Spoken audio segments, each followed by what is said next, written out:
This channel does not promote any violent, harmful, or illegal activities. All content provided by this channel is meant for an educational purpose only.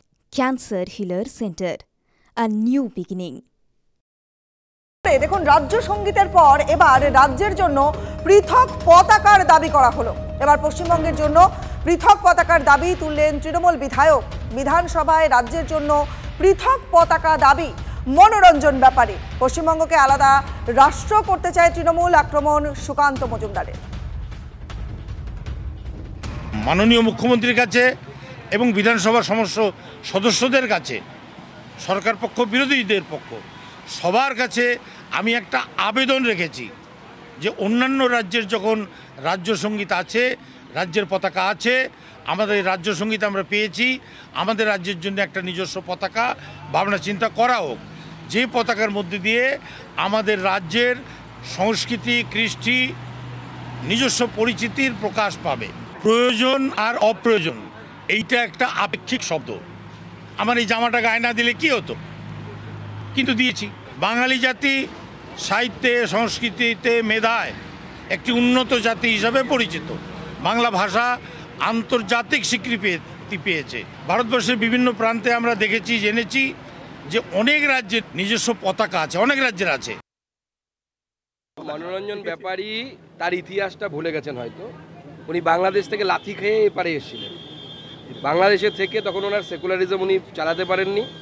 বাংলাদেশে থেকে, পূর্ব পাকিস্তানে থেকে উনি নিজের ধর্ম বাঁচাতে এপারে চলে এসেছিলেন। এখন ভারত থেকে বিচ্ছিন্ন করার জন্য পশ্চিমবঙ্গকে আলাদা রাষ্ট্র করার কথা উনি চিন্তাভাবনা করছেন। যদি এই সমস্ত উপদ্রবী লোকেরা তৃণমূল কংগ্রেসে যতদিন থাকবে, ততদিন বাংলার, এবং তৃণমূল কংগ্রেস যতদিন ক্ষমতায় থাকবে, বাংলার আগামী দিনে সাধারণ বাঙালির জন্য বিপদের দিন আসে। এই মুহূর্তে সিপিএম নেতা সুজন চক্রবর্তী টেলিফোন লাইনে রয়েছেন আমাদের সঙ্গে। সুজন বাবু, দেখুন, মনোরঞ্জন ব্যাপারী বললেন যে রাজ্য সঙ্গীত এবং তারপরে এবার রাজ্যের জন্য পৃথক পতাকার দাবি তুলছেন তিনি, কি বলবেন? মানে স্লোগান তো দিয়েই দিয়েছে, রাজ্য সঙ্গীত হয়ে গেছে, এবার রাজ্য পতাকা করার পরে রাজ্যের সংবিধানও কার্যত প্রায় আলাদা, আইনের শাসন নেই, শাসকের আইন, সবই আলাদা হয়ে যাক। উনি মুখ্যমন্ত্রীর সঙ্গে কথা বলুন, মুখ্যমন্ত্রী ওর কথাকে কি যুক্তিতে দেখুক। সব বোকা বোকা কথা বলা করে মানে নেই তো। মানুষের জীবন জীবিকার প্রত্যেক দিনের সংকটে হাবুডুবু খাচ্ছে মানুষ, সেখান থেকে দৃষ্টি সরাবার জন্য নানান রকম পরিকল্পনা হচ্ছে, সব সেই পরিকল্পনার অংশ। বেশ বেশ, অনেক ধন্যবাদ আপনাকে। কথা বললাম সিপিএম নেতা সুজন চক্রবর্তীর সঙ্গে।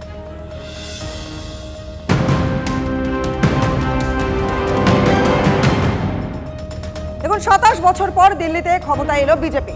আজ জমকালো শপথ অনুষ্ঠানের আয়োজন করেছে পদ্ম শিবির।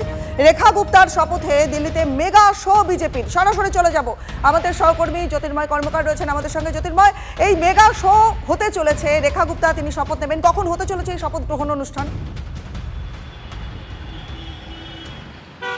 দেখো, বেলা 12টার পরে এই শপথ গ্রহণ অনুষ্ঠান শুরু হবে এবং প্রত্যেকের নজর থাকছে এদিকে। তার কারণ সারা দেশের মোট 21টি রাজ্যের, অর্থাৎ রেখা গুপ্তকে নিয়ে মোট 21টি রাজ্যের বিজেপি শাসিত রাজ্যগুলির মুখ্যমন্ত্রীদের আমন্ত্রণ জানানো হয়েছে। সমস্ত কেন্দ্রীয় মন্ত্রীরা থাকবেন, স্বয়ং প্রধানমন্ত্রী নরেন্দ্র মোদী, কেন্দ্রীয় স্বরাষ্ট্রমন্ত্রী অমিত শাহ, ডিফেন্স মিনিস্টার রাজনাথ সিং থেকে শুরু করে প্রত্যেকটা রাজ্যের বিরোধী দলনেতা এবং বাকিদের প্রত্যেককে আমন্ত্রণ জানানো হয়েছে। অর্থাৎ বিজেপির র্যাঙ্ক অ্যান্ড ফাইলের প্রত্যেক নেতাই এখানে উপস্থিত থাকছেন।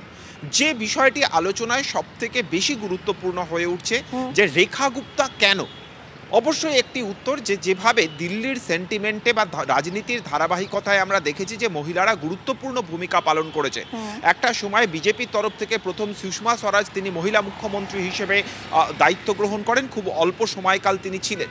দীর্ঘদিন ধরে শীলা দীক্ষিতের কাজ মানুষের মনে এখনো পর্যন্ত বড় জায়গা করে রেখেছে এবং তার কাজ বা তার অবদান একটা মডেল হিসেবে কংগ্রেস সম্পূর্ণভাবে নিশ্চিহ্ন হয়ে গেলেও শীলা দীক্ষিতের ব্যক্তিগত অবদান কিন্তু মানুষের মনে একটি মডেল হিসেবে জায়গা করে নিয়েছে। তার পরবর্তী ক্ষেত্রে কেজরিওয়াল সরে যাওয়ার পরে যেভাবে অতসী মার্লেনা কাজ করেছে, সেক্ষেত্রে দাঁড়িয়ে আবারও এই মহিলা মুখ্যমন্ত্রীর ধারাবাহিকতা বজায় রাখতে চেয়েছে বিজেপি। কিন্তু যেটা গুরুত্বপূর্ণ, এবারের এই যে নির্বাচন, এই নির্বাচনে মহিলাদের জন্য কে কত টাকা অনুদান প্রকল্পে দিচ্ছে, অনুদান প্রকল্পে দিচ্ছে এবং এই বিষয়গুলোর দিকে আমাদের নজর ছিল। আর রেখা গুপ্তা, তিনি মন্ত্রিত্বের আসনে বসতে চলেছেন, দিল্লির মুখ্যমন্ত্রী হতে চলেছেন, সেদিকে নজর থাকবে। জ্যোতির্ময়, অনেক ধন্যবাদ আপাতত তোমায়। রায়গঞ্জে তৃণমূল পঞ্চায়েত প্রধানের বাড়িতে দুষ্কৃতী হামলা, গুলি, বোমা, ইট বৃষ্টির অভিযোগ। প্রায় 1 ঘন্টা ধরে মারাইকুড়া গ্রামে পঞ্চায়েতের প্রধান তৃষা প্রামাণিকের বাড়ি লক্ষ্য করে দুষ্কৃতী তাণ্ডব চলে বলে অভিযোগ। প্রাণে মারার চেষ্টার অভিযোগ প্রধান এবং তার স্বামী। ঘটনায় আটক 1। বেলেঘাটায় ভেঙে পড়ল নির্মীয়মান বাড়ির দেওয়াল। 19/C/2 অবিনাশ চন্দ্র ব্যানার্জি লেনে একটি পুরনো বাড়ি সংস্কারের কাজ হচ্ছিল। সেই সময় উল্টো দিকের একটি বাড়ির রাস্তার উপর ভেঙে পড়ে একটি দেওয়াল। সেই সময় রাস্তা ফাঁকা থাকায় এড়ানো গিয়েছে বড় বিপদ। ঘটনাস্থলে যান স্থানীয় কাউন্সিলরের স্বামী পবিত্র বিশ্বাস। আপাতত বন্ধ রয়েছে এই বাড়ির কাজ। বছরে 2 বার হবে সিবিএসইর 10ম শ্রেণীর পরীক্ষা। 2026-27 শিক্ষাবর্ষ থেকেই চালু হবে নয়া নিয়ম। পড়ুয়াদের উপর চাপ কমাতে এই পদক্ষেপ সেন্ট্রাল বোর্ড অফ সেকেন্ডারি এডুকেশনের। এ বিষয়ে চূড়ান্ত সিদ্ধান্ত নিতে বৈঠকে বসেন শিক্ষামন্ত্রী ধর্মেন্দ্র প্রধান এবং সিবিএসইর কর্তারা।